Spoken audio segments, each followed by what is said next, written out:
American میں جو companies ہیں وہ لابنگ کرتی ہیں، اور لابنگ کس لیے کرتی ہیں؟ پرانے ہتھیاروں کو ہلکی پھلکی ماڈیفیکیشن کے ساتھ، تاکہ old patent soft where design system اور وہ جو پروٹوٹائپس ہیں وہ بدلنے نہ پڑیں، اور یہ کم خرچے میں وہ زیادہ پروفٹ کمائیں۔ اور دوسری طرف چائنا کیا کرتا ہے؟ چائنا آگے آنے والی جنگوں کے لیے پلان کرتا ہے۔ یہاں پہ ایک اور تھیوری بھی غلط ثابت ہو رہی ہے۔ ایک تھیوری یہ ہوتی ہے کہ جو ڈیموکریسی ہے یا پرائیویٹائزیشن ہے، ایکچولی یہاں پہ مارکیٹ گروتھ ہوتی ہے اور پروفٹ ہوتے ہیں، اور یہ کیپٹلزم کی ایک بنیادی روح، اس کا جو کنسیپچل فریم ورک بھی ہے۔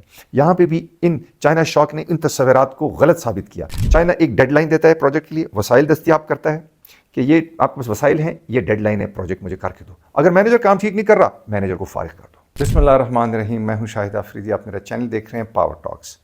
2026 میں یہ جو جنگ شروع ہوئی ہے، اس نے جنگ کے بارے میں جتنے بھی روایتی تصورات تھے، وہ ایک کانسیپٹس تھے اباؤٹ وار، وہ سب کو ہلا کے رکھ دیا ہے، بدل دیا ہے۔ یہ جنگ F-35 اسٹیلتھ ایئر کرافٹ یا F-22 ریپٹرز یا ages high tech radar system یا پیٹریاٹ میزائل سسٹم یا تھاڈ میزائل سسٹم کے بارے میں نہیں تھی۔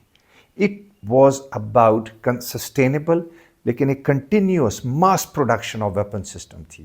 یہ مہنگی ٹیکنالوجی کے مقابلے میں سستے ویپن سسٹم لیکن جو مسلسل دستیاب ہوں، ان کا مقابلہ کرنا ہے اور ان کا حاوی ہونا ہے۔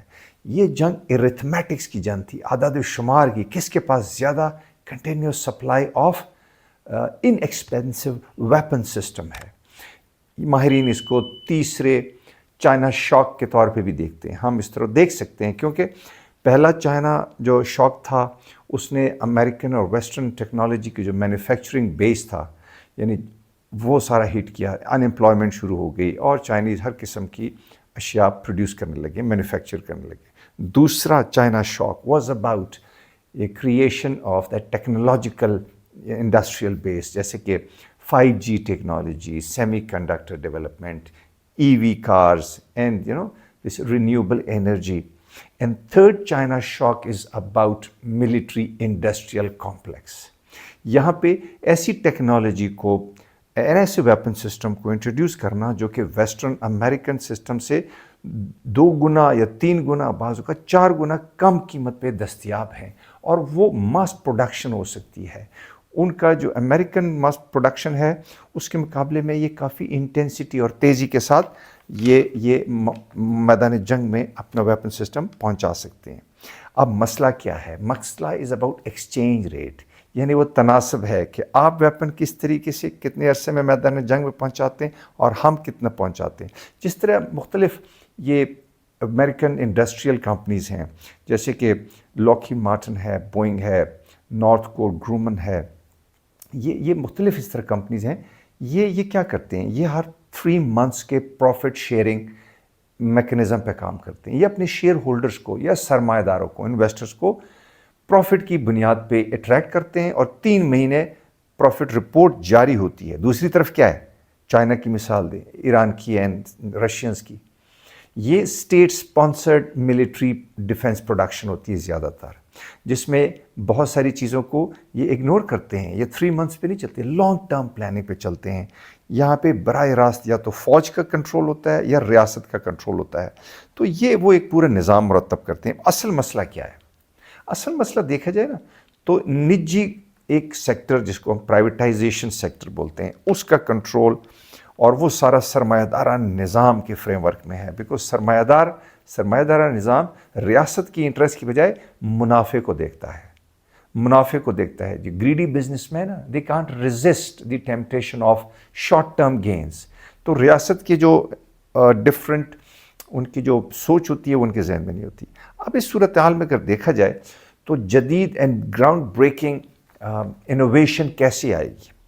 وہ تب آ سکتی ہے جب آپ لانگ ٹرم پلاننگ کے ذریعے انویسٹ کریں اور اس میں مسلسل سرمایہ کاری کریں۔ سو یہ جو دوسرا نظام ہے چائنا شاک، اس میں کیا ہے؟ اس میں مسلسل سرمایہ کاری ہے، لانگ ٹرم پرسوٹس ہیں، اور یہ شارٹ ٹرم ناکامیوں یا جو بھی ہرڈلز ہیں، رکاوٹیں ہیں، ان کو فیس کرتے ہوئے اگلے اصل ہدف پہ سوچنا ہوتا ہے۔ سو اس طریقے سے یہ مقابلہ جاری ہے۔ اب امریکہ میں کیا ہو رہا ہے؟ امریکن میں جو کمپنیز ہیں وہ لابنگ کرتی ہیں، اور لابنگ کس لیے کرتی ہیں؟ پرانے ہتھیاروں کو ہلکی پھلکی ماڈیفیکیشن کے ساتھ تاکہ old patent soft where design system اور وہ جو پروٹوٹائپس ہیں وہ بدلنے نہ پڑیں اور یہ کم خرچے میں وہ زیادہ پروفٹ کمائیں. اس طریقے سے یہ اپنا نظام چلاتے ہیں. ٹھیک ہے، جس میں اور دوسری طرف چائنا کیا کرتا ہے؟ چائنا آگے آنے والی جنگوں کے لیے پلان کرتا ہے. وہ دیکھتا ہے کہ میں نے کیسے اپنے ریسورسز کو اس طرح سے پلان کرنا ہے کہ میں ماڈیفیکیشن بھی کر سکوں، انوویشن بھی کر سکوں. مرکزی خیال اس میں یہ ہے نا کہ آپ نے قلیل المدتی سوچ کو اوائڈ کرنا ہے. آپ نے یہ دیکھنا ہے کہ لانگ ٹرم میری تھنکنگ کیا ہے. جیسے ہم کہتے ہیں نا کہ ہائنڈ سائٹ میں، ان سائٹ میں، فار سائٹ میں. You have to connect all these different perspectives and sights. تو اپنے فار سائٹ میں اگر دیکھنا ہے تو you have to imagine کہ میں نے کس طریقے سے، مجھے کون سا ویپن سسٹم چاہیے، نہ کہ میں نے بس مہنگے ہتھیار بنا کے پروفٹ کمانا ہے. یہاں پہ ایک اور تھیوری بھی غلط ثابت ہو رہی ہے. ایک تھیوری یہ ہوتی ہے کہ جو ڈیموکریسی ہے یا پرائیویٹائزیشن ہے، ایکچولی یہاں پہ مارکیٹ گروتھ ہوتی ہے اور پروفٹ ہوتے ہیں، اور یہ کیپٹلزم کی ایک بنیادی روح، اس کے جو کنسیپشل فریم ورک بھی ہے.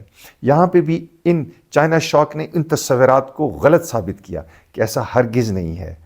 نئی ایجادات کے لیے کیا ہے؟ ناکامی کو برداشت کرنا ہے، فیلئر کو ایکسیپٹ کرنا ہے، رسک آپ نے لینا ہے. اینڈ دین امریکن کمپنیز کا کیا پرابلم ہے؟ وہ لمیٹڈ باؤنڈ ہوتی ہیں. 4 سال کا الیکشن کا دور ہے، اس کے بعد نئی ایڈمنسٹریشن آ سکتی ہے. واٹ اباؤٹ اگر کانگریشنل جو ڈیفنس کمیٹی ہے اس کے اراکین بدل جائیں یا اور کوئی کریٹک آ جائے تو ان کے سملرلی وہ جو کانٹریکٹ ہیں ان کا وہ پورا کانسیپٹ بدل سکتا ہے. کانٹریکٹ ختم بھی ہو سکتے ہیں یا ان کی قیمت میں بھی فرق آ سکتا ہے. تو بہت ساری. پھر اس کے علاوہ ڈسٹارٹیڈ ایک ان کا جو ایک انسینٹیو پیکج ہے وہ بھی مسئلہ ہوتا ہے. اگر فار انسٹنس لاگت بڑھ جائے پروجیکٹ کی، یا فار ایگزامپل ایک اس کی اور تاخیر کا شکار ہو جاتا ہے، تو اس کی وجہ سے یہ گورنمنٹ کو برائب کرتے ہیں، کانگریس مین کو خریدتے ہیں، لابنگ کرتے ہیں، پھر یہ الیکشن میں بے تحاشا پیسہ لگاتے ہیں اپنے طریقے سے تاکہ ہمیں کانٹریکٹ ایسے ملیں کہ جس میں ہمارا نقصان نہ ہو. ریاست کا نقصان ہو جائے خیر ہے، تو ہمارا نقصان نہیں ہونا چاہیے.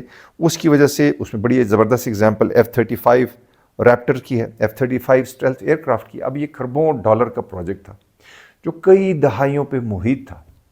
تو اس میں اس چیز کا خیال ہی نہیں رکھا گیا کہ یار کوئی بہت انوویشن ہونی چاہیے، اتنے کوئی زیادہ ہوئی بھی نہیں.